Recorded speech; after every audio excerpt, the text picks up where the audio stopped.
Good evening. Welcome to those who were here before, and especially to the new people here this evening. Last month we covered lower extremities, pelvis and low back, and this month we're covering everything above that. The upper extremities, mid-upper back, neck, and jaws. And your format, for those of you who were here last time, you noticed your paperwork is all different. And that's because I decided it was a little too complicated, and this is going to be a little easier to fill in. The first part, you'll notice, is a chart that you can fill in. That's your self-examination form. And I'm going to make even that simpler than last time. You're going to do your self-examination while I'm doing it up here. You'll just follow along. Now, some parts, as we get into other parts of the body, you need to have somebody to help you with it, because you cannot see your shoulder blade, obviously. So you'll need a partner for that. And if you haven't already brought a partner, you might want to figure out who at your table could help you when you get to the parts where you need to have someone working with you. And you can work with 2 people together or 3, however you want to do it. Keep it convenient. This first part, common sense, we went over it last time. It's the simple things that we talk about whenever we're doing a seminar. The information that I'm going to be giving you is not designed to provide you a diagnosis. If you want to diagnose yourself, that's up to you, but that's not the purpose of what we're doing. The main thing to look at with the common sense part is where we're telling you if you have 24/7 pain, or if you've got pain down a leg or an arm or something like that, don't try to self-diagnose. Get in to see somebody that can help you with that. And if you choose to use information from the seminar, and it doesn't improve with what you're doing, don't waste your time. Get in. I always tell my patients, give it 3 days at the outside. And if you're not feeling a difference, improvement, or whatever within that time frame, you need to be asking someone to check it for you. Okay, the goals for this seminar: innovative solutions to help correct and prevent underlying causes. The innovative solutions is part of the reason for the Self-Care Institute. I formed this company so that we could have an ongoing amount of information available on the internet. I'm going to start a Facebook page too, and we're going to put a new innovation on every week. And that's going to allow people to interact with what we're doing, make some other new innovations. In fact, on our website page right now, the website is still under development, you can go to the website page, selfcareinnovator.com, and it's in your paperwork, and sign up for a free newsletter, and also sign up for the free forum. Now, last 2 seminar parts in June, where we covered the low back, all of the innovations that we covered in those 2 weeks are now on the forum. So if you go to the forum, and we have a sign-up page for that, and the reason for the sign-up page is to keep spammers and things like that out as much as possible. Nothing's foolproof. But if you do sign up for the forum and go on there, you can look at all the innovations we covered last time. And hopefully you'll have some ideas of your own that you want to put on there, or make comments on some that are there. So feel free to do that. Prevention is the primary goal of anything that we're doing. It's always a lot less painful and a lot less expensive than intervention. Self-examination. That's the first part that we're going to do here. If you don't have your paperwork out, get it out. We're going to start with the fingers, the thumb, and the hand. And I'll be sitting here going over what you're looking at. Go ahead to the next one. Now, this part you won't need anybody to help you with, but we're looking for alignment, redness, and swelling. So just starting with what you're doing here. So when you're looking at your hand, you're looking for any kind of redness, swelling. You're feeling for any kind of tension, tightness, especially on the palms of the hand. There are some things that I'll show you in a couple minutes on another slide. You're also looking for differences in movement. So comparing one hand to the other, comparing one finger to another. You should be able to close your fingers right to your palm to make a fist. You should be able to open them completely. Both hands, check both. And then feel for any kind of tenderness anywhere in your hands or fingers. And you're also feeling if there might be some swelling. Now, if you don't have any of that, don't worry about it. You're doing well. You don't have anything to fill in. But does anyone have anything that is unusual with what they're feeling or looking at or comparing? You can see this knuckle is so much larger than the other knuckles. This is an arthritic knuckle. And arthritis, by definition, is very simple. Arth, joint, itis, inflammation. So it's inflammation of a joint. When the body has inflammation, it protects itself. So her body has naturally put extra calcium in and around that joint to support it more and to give it more support. But it's kind of a one-way street. Now, Scott's problem and her problem, I'm going to suggest a similar solution. And that is 50-50, and the people that were here at previous seminars heard this a lot, 50-50 apple cider vinegar and water. Hot as you can comfortably stand it. And get that hand in there and work those fingers and that thumb, work them around until that solution cools down. I've never had a patient come back and say it didn't help. Take a look at what she's talking about here, and I'm going to stretch this a little bit if you don't mind, Pat. If I pull this down, you can see it even more, where this tendon sticks up. Can you see? It's hard to see on the screen there, but there you can see it a little bit better. This is called a Dupuytren's contracture, and it's where the tendon has shortened up, and it will actually cause what many people call a trigger finger, where if that gets bad enough, it's going to draw this finger up like that, and it'll hold it. Now, if that happens, you can pull it sometimes and it'll click, and that's why they call it a trigger finger. Same kind of thing. I would soak it in the apple cider vinegar and water. But one thing different here. With these tight, tough, hard tendons, I have my patients paint with Lugol's iodine. Iodine will soften contracted connective tissue. Can't do it, I'm allergic to it. There you go. She can't do that. That's an innovation no good for her. With the Lugol's iodine, the best one, this is the one that we carry at the office for a simple reason.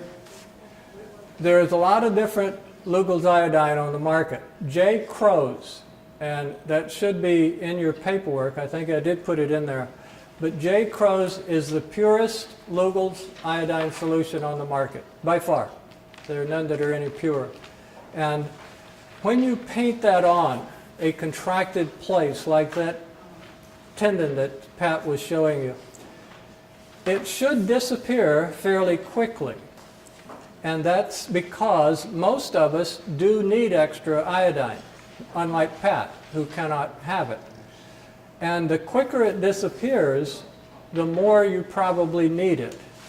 And I, again, advise my patients to continue to paint that area on a regular basis until they see that the iodine isn't disappearing for at least 3 or 4 hours. And that means that the body's built up its supply of iodine, and it probably doesn't need any more. All right, we've covered all but your thumb here. The fingers and the hand we covered. Now, when you're looking at the thumb, same thing. You're looking for any swelling, like Pat had some swelling in her joint there, an arthritic joint.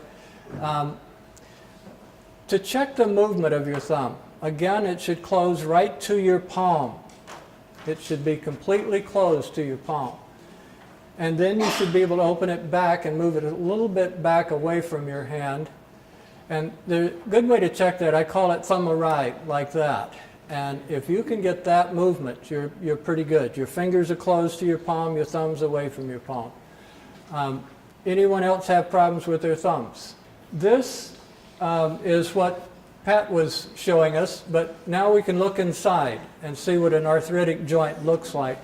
And you can see, just like Pat was talking about, it quite often moves it over to one side or the other. It deforms it a little bit. And that, again, is the extra calcium that's built up more on one side than the other. And here you can see a good view of that contracted tendon, that Dupuytren's contracture. Okay?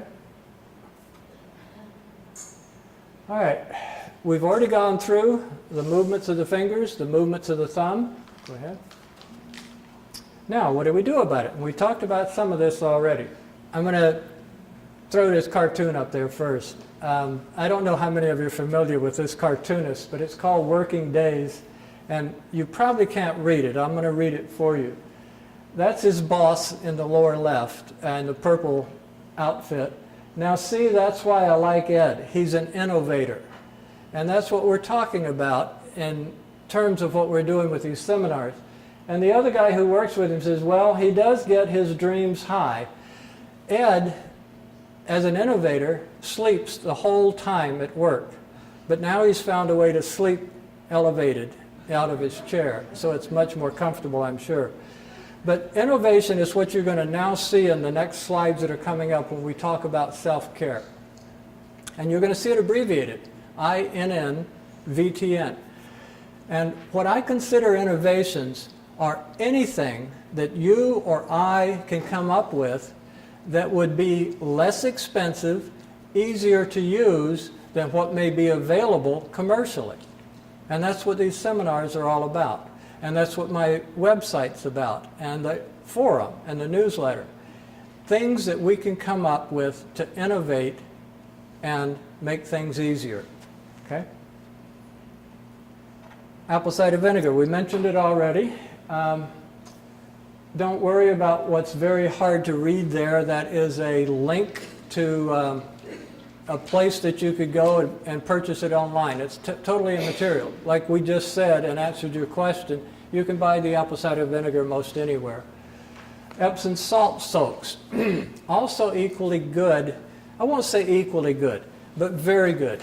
Epsom salts contains a high concentration of magnesium. Magnesium is one of the minerals that most people are a little deficient in, and we need more. Magnesium is the mineral that allows your muscles to relax. Calcium is for contraction, magnesium for relaxation. So the Epsom salt soaks work quite well for relaxing tight contracted tissue. Now, the last one, and you'll notice that I have the innovation symbol up by several things. Whenever I cover an exercise of any sort, you're going to see that innovation abbreviation, because all exercises can be modified. Anything I show you to do can be modified. If I show you an exercise and you can't do it, don't give up. If you can't figure out a way to make it easier for you, ask me. I'll show you how to make it easier. In the bottom part, if your fingers are tight, take your hand and cross over your fingers with your hand and catch your thumb on your lower part of your forearm. Now you can pull those back. That stretches all the tendons in your forearm that control this movement. So that's a passive stretch of those tendons. The other way to go is covering the muscles that go the opposite way. So these little stretches, especially if you've been doing some close work with your hands and fingers and forearms, they're great to just take a few seconds and stretch those out. And the further you get back on the fingers and the thumb, the further the stretch is going to go. All right, those who don't make time for exercise, they're going to have to take time for doing something to improve it. Now, I gave you little rubber bands, but there are all kinds of rubber bands that you can get and use. And these are so simple and easy to use for finger exercises. And go to the post office or something. They're just all over. Most people have rubber bands sitting around anyway. When you use these to work on your fingers and thumb, work every single direction you can imagine. We have flexion, So you hold behind your finger and pull it down. We'll shift it around. Now you have extension, where you're pulling it back the other way. Fingers go in all directions, so work to the side, work to the side. You can do more than one finger at a time. You can do them all at the same time. Greatest little thing to have around to work your fingers. Thumb, much stronger than fingers. You might need 2 rubber bands or 3. And you already know the further you hold it back, the more tension you have. So hold it close if you don't need a lot of tension, further away if you need more.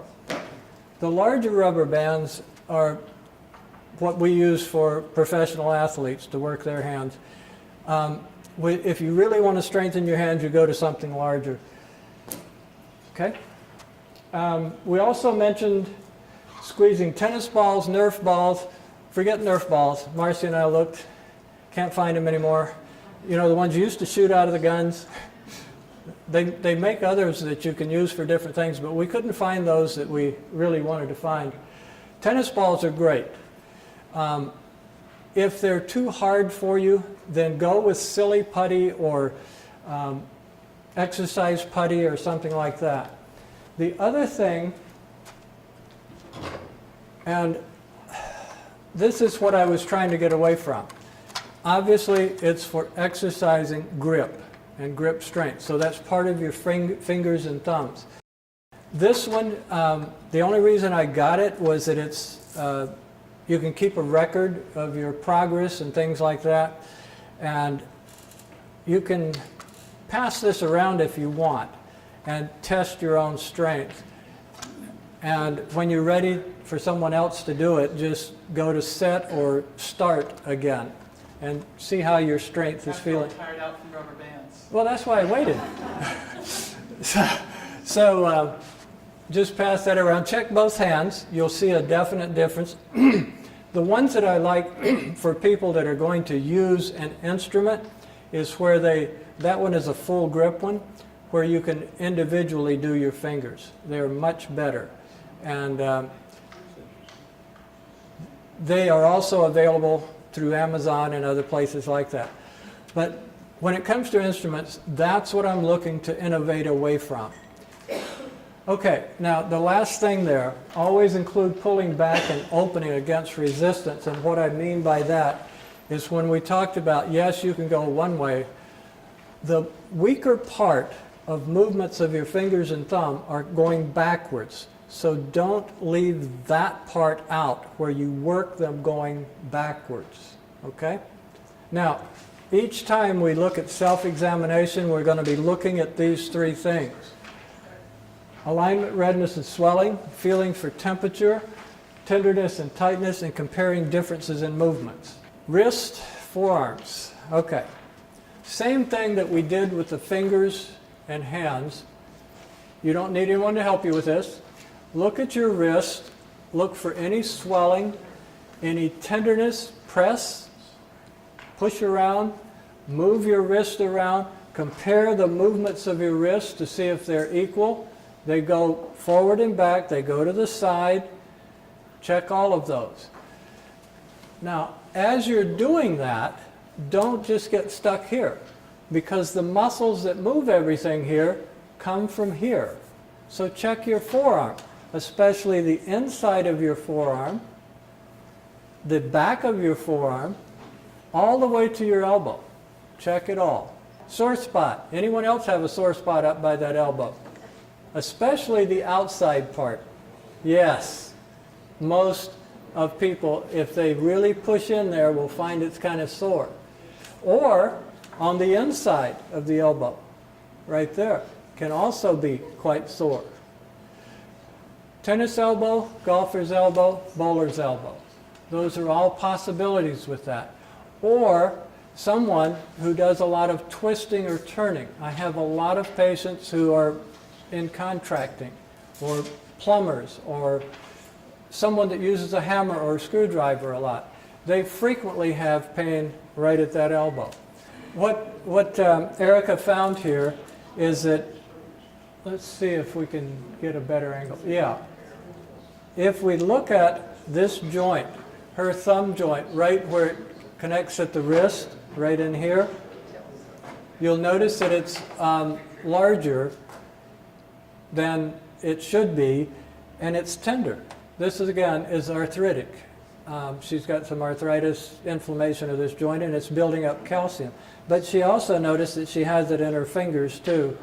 And again, you're going to be a prime candidate for the apple cider vinegar. So, yep, no question. All right. This is a great innovation, and I'm so glad she came up here. I'm sure you didn't hear what she was saying with me, but fabric gloves, if you soak them in the hot apple cider vinegar and put them on your hands, you've got a hot compress on every finger, thumb, and the whole hand. What a great innovation. I love it. I haven't tried it yet. So. You don't need to. I know this would work. I think it would save on apple cider vinegar. It would save on apple cider vinegar. And that brings up one other thing. Somebody asked me before, can you reuse the apple cider vinegar? My answer to that is yes. I just don't know how many times. It depends on what you're soaking.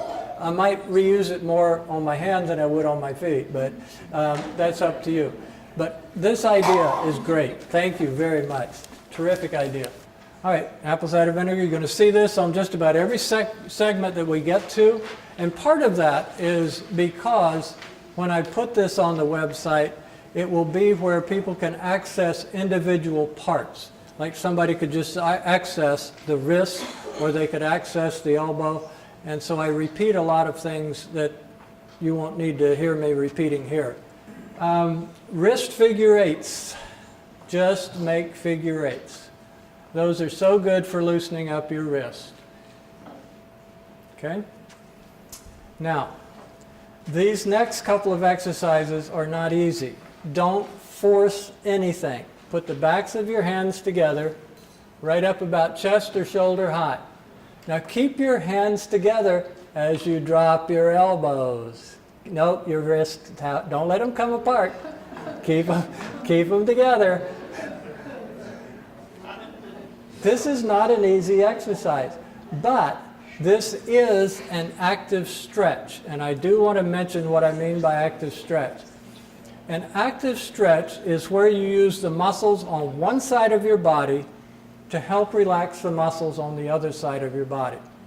So, if I want to relax the tricep muscle underneath my arm, the muscle that opposes the tricep is the bicep muscle. So to stretch this one, I tighten this one. If I want to stretch this one, the one on top, I tighten the one on the bottom by straightening it out. That prevents muscle fibers from tearing. And that's the only way you should stretch, is safely with active stretching, and that's what it's called. Now, you've done this one where you put your hands together and you keep them together as you drop your elbows. Now, put them together, palms. Keep your heel of your palm together and go down. Down, down, down, as far as you can go. Okay? So, you're stretching both sides of that wrist and forearm. The other one, if you put your hand palm down on a counter. This is too low, not really too low. You could use something like this, a counter or a table. Lock your elbow and kind of walk yourself over that wrist. You get a very, very good stretch along the back. Now when I do that, I'm contracting as I'm pulling over. So that is it's like this, only you're doing them separately on a table or a counter, or something that's solid. Also a very good stretch there. This is called a wrist wand, and they're great for massage therapists. You can buy one of these, or you can cut off a broomstick or any kind of piece of wood, or a piece of PVC pipe, it doesn't matter. So again, that's why I call this an innovation. But to show you how this works, you turn your hands palms up and grip, turn it over, and bring your hands to the front. Okay? All right, I'm going to pass a couple of these around. Don't force this. This is, nope, turn your hands over. Yeah, I did. Okay. I already went there. Okay, so when you do it, start here, turn your hands over, and you want to end up with them reversed. Okay? While you're playing with that, you'll notice that we have the same kinds of exercises for the wrist that we did for the fingers and hands. The Nerf ball, the rubber bands, and all of those things. And the next thing, again, an innovation, very good for the wrist, and also as we continue up the body, this will also be very good for the elbows, the shoulders, all of it. Indian clubs. Now, again, Indian clubs are available anywhere on the internet. You can find them in a lot of sporting goods stores, things like that. These are 1 pound. I also have 2-pounders, but this will give you an idea of working the wrist, where you can keep your wrist and you make circles both directions. You can also work them going to the side. Why pay that much? Go to the sporting goods section at Fred Meyer or Walmart. Fishermen use these to thump on fish. They're called fish thumpers. And they work just as well as the much more expensive Indian clubs. There's also one other. Have any of you guys heard of tire whackers? Anybody heard of a tire whacker? You have? What's it used for? Oh, I thought you were going to say whacking tires. It is. It's used to check pressure in a tire. And they're much better than this and not much more expensive than this. But a tire whacker has a weighted end. And especially truckers or people who drive heavy equipment will use those to test whether the air pressure is okay. So there are several innovations rather than Indian clubs. When we get to strengthening the wrist and forearms, it's rather difficult for most people, unless they've been doing them on a regular basis, to do these next two. But they are classic exercises for strengthening the wrist, the forearms, the elbows, the shoulders, the chest, the upper back. My innovation here is something that is so easy to do. And it's talking about slow push-ups.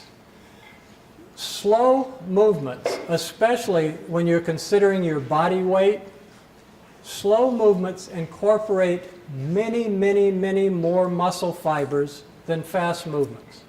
So you can get as good or better workout doing very super slow movements as you would doing lots and lots of repetitions of fast movement.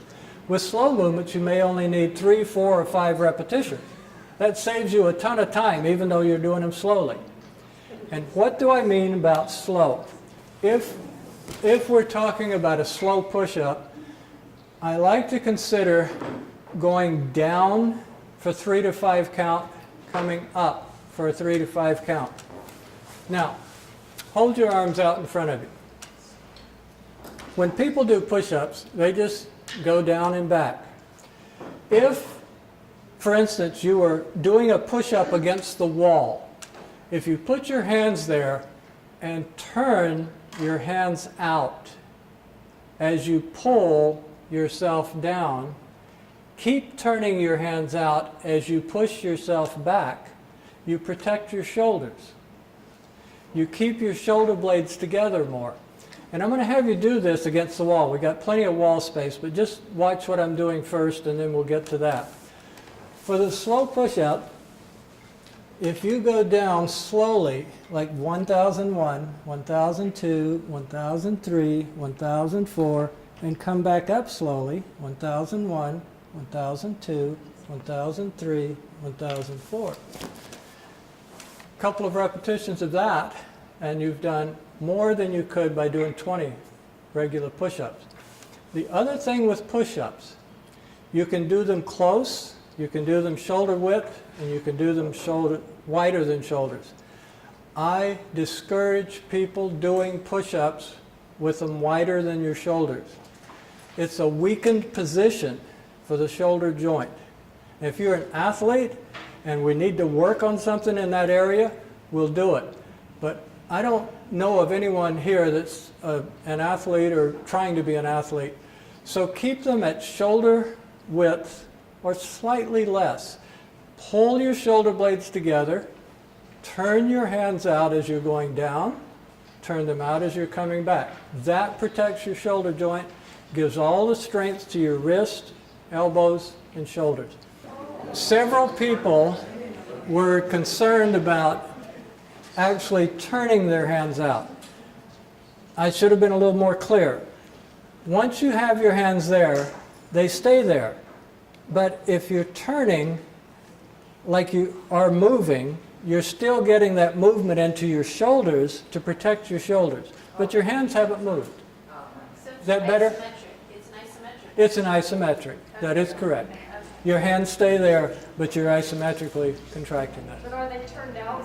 No, that's a good point. If they're turned out, you're putting too much pressure inside the wrist. So you're just thinking now, you're not. Yes, yes. Very good. So the main thing is to pull yourself into the wall, to push yourself back. There was another couple of questions. I saw somebody doing them on their fingertips. That's fine. There's no problem with that. Until you get to where you're adding more pressure, like I go with my patients doing these up against a wall, and then I have them do it in a corner where they can go further in, or in a doorway where they can go further in. And as they get stronger, I have them move to a counter, and then I have them move to a sofa, and then I have them move to the floor if that's comfortable. So there's a progression to this. Keep it comfortable. Now, the progression doesn't stop there. If they still want to get stronger and stronger, and they're able to do them on the floor, somebody mentioned if their fingers are a little arthritic, could they do them on their fist? Yes. I do all of mine on my fist. It just feels comfortable to me. Then, if that gets more comfortable, start elevating your feet. You can make the push-up more and more difficult as you go from standing to on the floor to elevating your feet, even to the point where you're doing them with your feet up in the air, like a handstand push-up. So nobody's going there, don't worry about it. Chin-ups. Now, has everyone seen those chin-up bars that they sell? You put them in a doorway. Okay, you know what I'm talking about. Those are great devices because most of them, you can use them for chin-ups. You can also set them down on the floor and use them for push-ups. And some people hook them into the doorway and use them for sit-ups. So it has a lot of different things you can do with it. However, our whole purpose here is innovation. How are you going to do a chin-up without a chin-up bar? Well, there's several ways.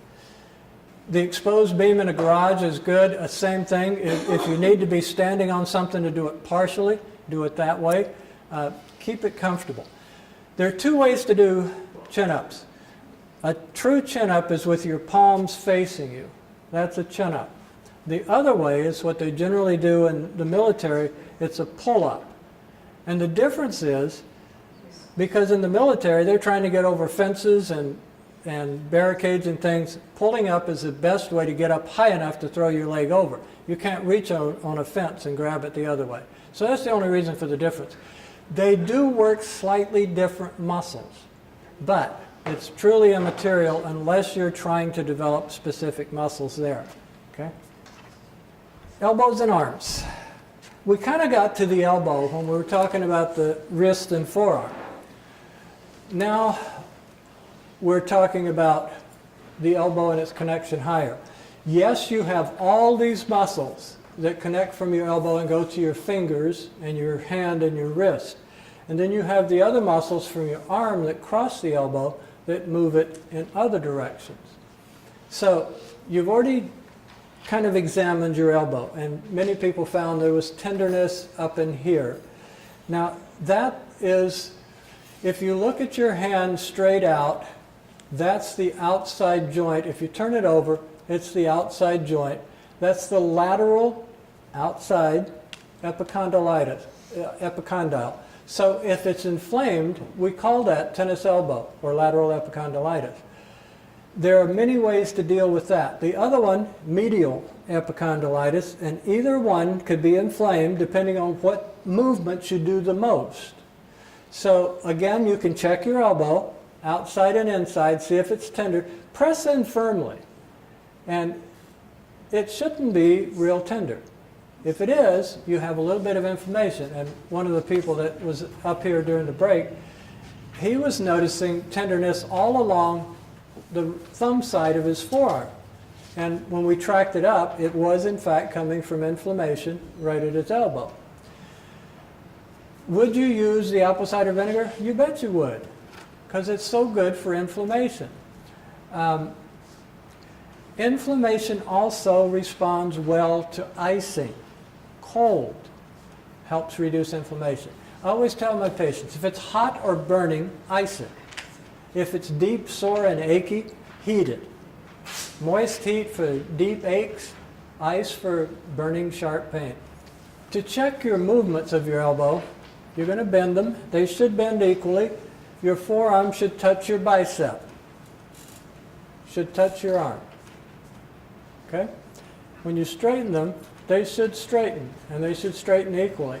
If one doesn't straighten as much as the other, there's a restriction in that joint. Then, turning your forearm in, if you bend your elbow, you isolate that, turning it in, turning it out. If you have your arm straight, that's a shoulder movement. So keep your elbows in, turn them in, turn them out. They should be equal, and they should not hurt. We already know about the first one. It's on every one of these. And then the elbow brace. This is what is commonly called a tennis elbow support. Now, if you have, Mr. Creed, if you have that tenderness, I keep one of these in my toolbox in the garage. If I'm going to be doing any hammering or working with a screwdriver or anything, I put that on, because I've got tennis elbow, and it dates back to high school tennis team, and it's never going to be completely 100% right. So use it prophylactically, just to keep it from getting inflamed so much. Now, we're here for innovations. So what could we do instead of a commercial tennis elbow support? And you noticed it has a metal bracket on it, on the outside here. When you put these on, you want that right where the tenderness is. And you pull it in and lock it down, and then you squeeze your hand. You should be able to close your hand comfortably and still work with that. If it's too tight, and it will become too tight if you use it, because the muscles swell as you use them, loosen it. Still leave it on there, but loosen it. But what can we innovate to do with that and still protect it? My favorite wrap, vet wrap. Are you familiar with vet wrap? You'll find it at the pet store, obviously, any feed store. This is what they use on animals, because animals have a lot of hair all over their joints and things that get in the way of having things stick. When you tighten it on, it's going to do the same thing as your tennis elbow support, and it sticks to itself. Very simple, easy to use. You can use it on just about any joint to help support it, and it doesn't cost much. The best part is, once you use it, you can take it off, roll it back up, and use it again. Elastic tubing, as you're going to find when we get to the shoulder, is the most effective rehab exercise equipment anybody could have. You can get it in different sizes, from the light green here to the medium red to the heavy blue, and depending on what you need in terms of how much resistance you need. Now, what I did in terms of innovating with elastic tubing is I found some elastic that I could sew into a figure 8. And then I put the tubing through one side, brought it through the other, and tied a knot. Now I have a loop. I did the same thing to attach a handle. This loop can go around a doorknob, and then you can close the door and you are safe from it coming loose and popping you. You can also just put knots in it and close the knots in the door, however you wish to innovate that. Now, the closer you stand to the door, the less tension. The further back, the more tension. But when you're working an elbow, you can work it, if it's connected to that door, you can work flexion. You can turn around with your back to the door, work extension. You can work turning it to either side and work every single muscle that you need to in the arm and the forearm. You can also use different sizes or thicknesses as you progress and your strength progresses, or you can use more than one tubing at a time. Now, if you don't have that, there's another innovation. Go to the sporting goods section, Fred Meyer, Walmart. Fishermen use elastic tubing all the time. They make lures and they make other things for fishing. You perfectly fine using that kind of tubing. It works just as well or better. And what I tell my patients to do is get a piece about 6 feet long that gives you room to make the loops or the knots on the end, and you don't have to have a fancy handle. You could have one loop locked in the door and another loop to hold on to. Okay? Simple to do. And I tell my patients, don't get just one 6-foot piece, get 2 or 3, because those are pretty lightweight tubings that they use for fishing. And that 2 or 3 is going to give you enough to work most everything that you need to work with your arms on the tubing. This is what I use in my workout room at home. 2 pieces of wood glued and screwed to a piece of plywood. When you put them together, I have the tubing already on this dowel. And then I just put it together, and then that gets screwed up to the wall so that I now have one above shoulder height, one at shoulder height, and one below shoulder height. And when we get to the next part talking about the shoulders, you're going to see what we have. Such a simple design, it's super inexpensive to make, and no, I haven't commercialized it, but it's a great innovation for an entire upper extremity exercise program. You can also use larger loops and put your feet in them and your ankles and work your legs in every direction that it could be.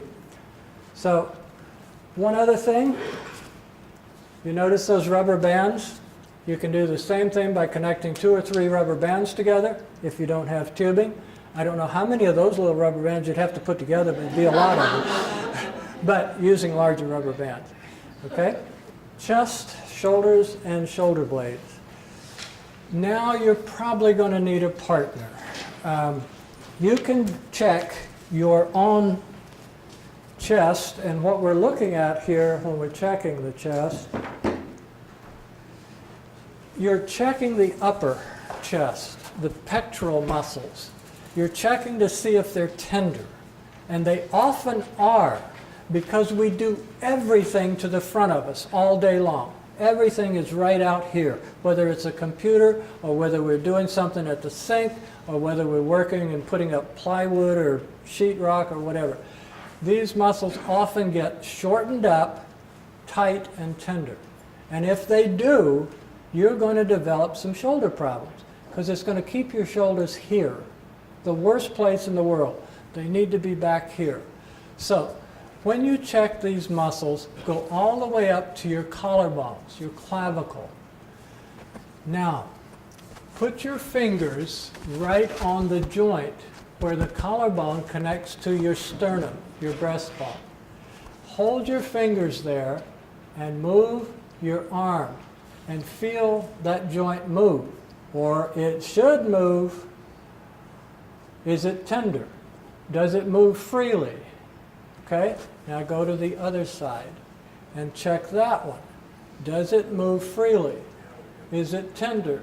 Is it swollen? Okay, around your shoulder, both sides. Check front, top, side, all of it. Now, shoulder blades. You can't see it, it's hard to feel it. Get somebody, check all around that shoulder blade, that scapula, and see if there's any tenderness. And what he's talking about is the muscles between your shoulder blades, your scapula, and the spine help control the position of your shoulder blades. Now, if the muscles on the front of your chest are tight or short, whether they're tight or not, whether they're uncomfortable or not, if they have your shoulders forward, what's happening to those muscles between your shoulder blades and your spine?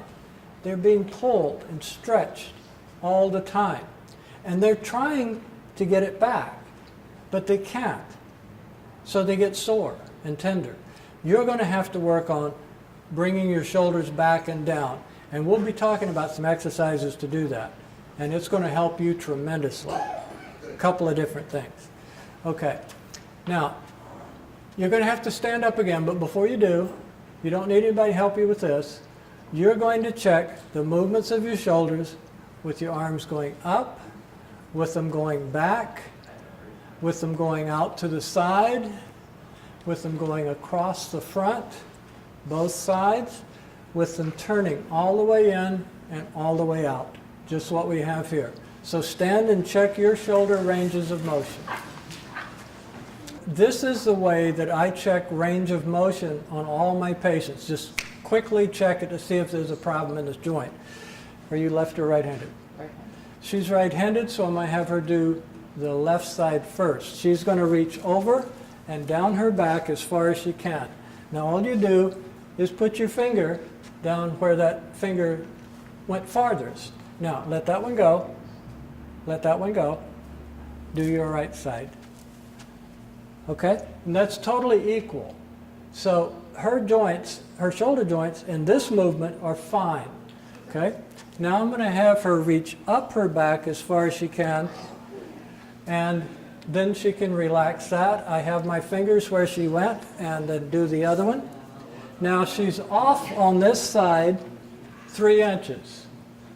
Why? She's right-handed. So that's not a real super problem unless it hurt her to do that. If it hurt her to do that, I would be exploring a lot further. No pain? Oh, it was tight. Tight, but did it hurt anywhere? No. Okay. So we wouldn't worry too much about that. So let's stand and do that check with each other real quickly. Thank you. Now we know we're going to see apple cider vinegar, so there it is. But you're not going to soak your shoulder in apple cider vinegar. You're going to use a compress, and that means soaking a hand towel or towel or something with the hot apple cider vinegar, putting that on there and leaving it until it cools down.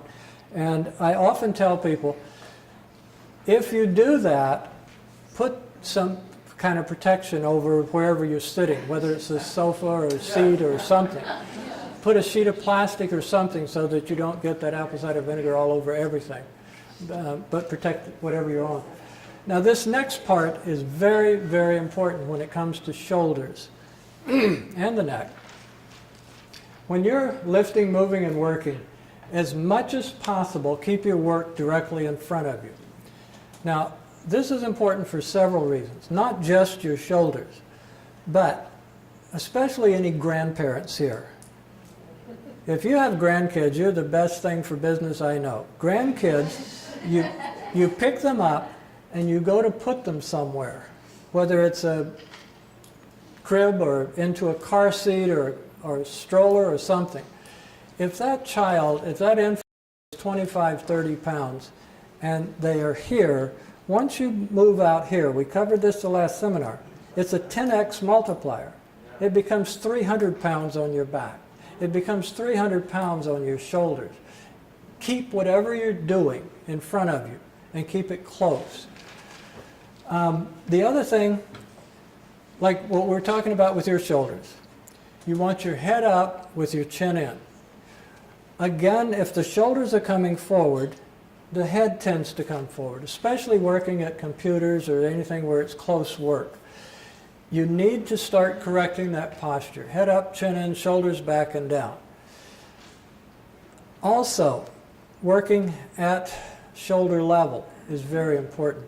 I see a lot of people who say, oh, I was just putting something up in the cabinet. Once you get above that shoulder height, you're getting that shoulder into difficulty.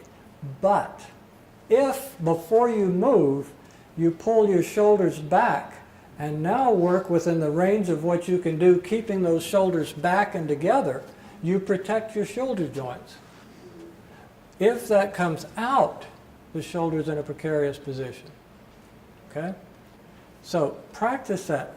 Before you do anything with your arms, pull your shoulder blades together and then work within that range.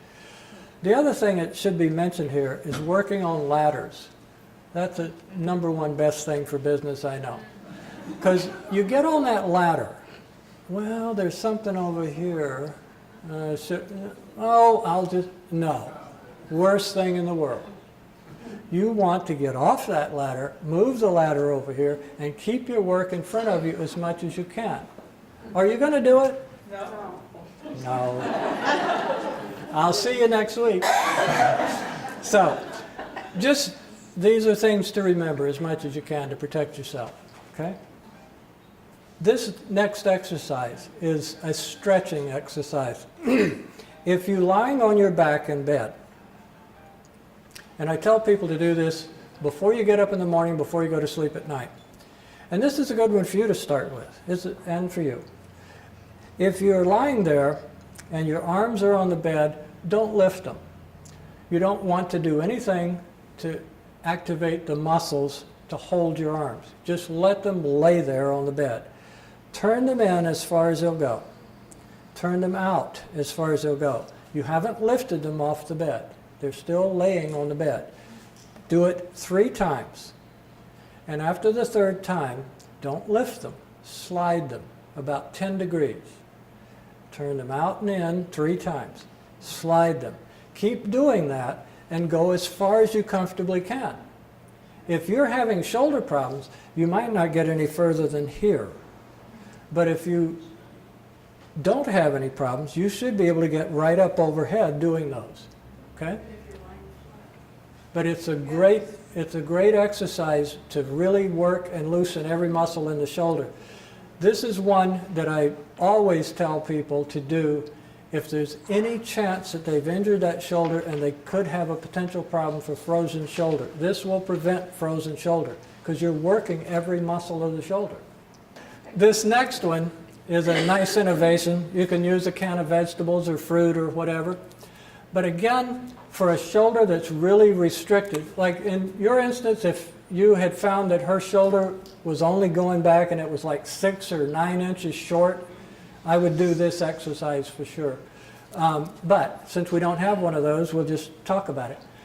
If you're lying face down, or if you're lying face down, like close to the side of the bed so you can get your arm over the side, or if you're standing, you can do this at the counter in the kitchen or on anything.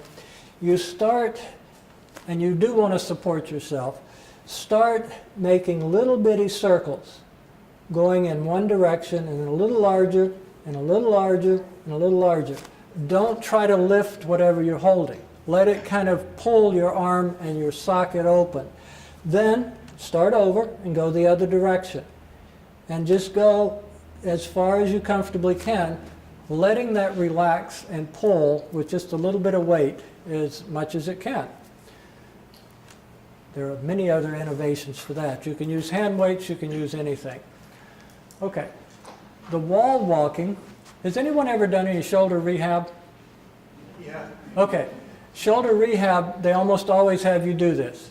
You put your fingers up against the wall and you pull your arm up the wall with your fingers. You kind of relax your arm as much as you can and use those fingers to kind of creep yourself up the wall. And I like this. It's a good exercise, But I like to also add something here, and they may have done this depending on your physical therapist, but I like to have them start to turn away from where they're walking up the wall, and doing that very gently. So if I'm doing this wall walking up the wall, maybe the next time they go up, I have them turn a little bit away from the wall. Now the arm is more back, and you're opening the chest up in the front, and you're using more of the muscles in the back of the shoulder to get you up. And you turn a little further and a little further. It gets progressively more difficult as you turn away from the wall. This particular exercise is a great stretch. Give me just one. And you can do this sitting or standing. This is something that, in fact, if your shoulders are too tight, you'll even have difficulty doing this exercise with the towel. But to open up, most of you that we checked your shoulder movements, you had trouble going up your back, right? So this is a way to help improve that. Take the towel and throw it over your shoulder. Reach behind you and grab that towel down behind you. Don't make this hurt. If it's too hard, don't do it. Adriana, would you get a piece of tubing for her? It'll make it easier. Let's use tubing for you instead of the towel. Okay, Pat? All right. Now, what you're going to do is you're going to lock this one, the one over your shoulder. You're going to lock it. Now, you're still holding on down here, and I don't know which one was harder for you, left or right, but it doesn't matter. We're going to do both. If you know which one is harder for you, switch to the easiest side first. Always do the better side first. That gets the other side ready to go and makes it easier. So we have this locked. What you're going to do is pull down with the other hand. You hold pulling down for a 3 to 5 count. And then after a 3 to 5 count, you're going to pull that arm up. Lock it again. Now lock it. Don't let it go back down. There you go. Lock it down. Now pull down again. 3 to 5 count. Let it relax. Pull up and lock it. You've just increased your range of motion with an active stretch exercise. Switch sides. Okay? Same thing. Lock the top one. Pull down. Hold. 3 to 5 count. Let it relax and pull up. And don't pull all the way up, just pull up some. All right, hold it. Pull down. Hold. 3 to 5 count. Let it relax. Pull up. Now, those people that had a restriction, recheck it right now, real quickly. Have somebody watch you and move your arms like you did when you checked it first. Okay? Have somebody check you again real quickly. One person that rechecked there, it didn't make a whole bunch of difference. There's going to be a lot of other things that we'll have to do with that shoulder. Did anyone else recheck and find that it was a little better? Okay, good. Now, we're going to call it for tonight. And then I hope to see you here next week, same time, 5:30. Okay. Thank you.